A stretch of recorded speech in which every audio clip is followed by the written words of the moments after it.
عبدالرشید صاحب، ہم آپ سے سوال یہ کر رہے ہیں کہ آپ نے ایک دعویٰ کیا تھا کہ میں خلیفۃ المؤمنین ہوں، اور آپ علیہ الصلوۃ والسلام نے آپ کے خواب میں تشریف لائے تھے اور انہوں نے آپ کو اس بات کی بشارت دی تھی، جو آپ کو مانے وہ صحیح نہج پر ہے اور جو آپ کو نہ مانے وہ کافر۔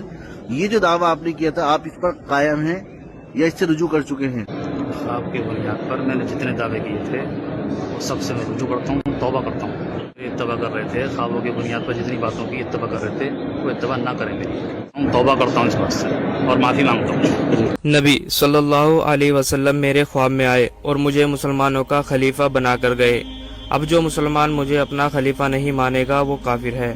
مسجد میں بیٹھ کر یہ بیان کرنے والے کو مسلمانوں نے ذلیل کر کے مسجد سے بھگایا۔ کئی علماء اکرام اکٹھا ہو کر مکی مسجد پہنچے اور مفتی گلزار دہلوی نے عبدالرشید نام کے اس شخص سے سوال کیے۔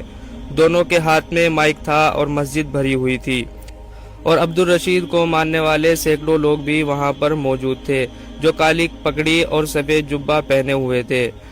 اور پھر 10 منٹ کے اندر ہی مفتی صاحب نے عبدالرشید کو پورے مجمع کے سامنے جھوٹا ثابت کر دیا۔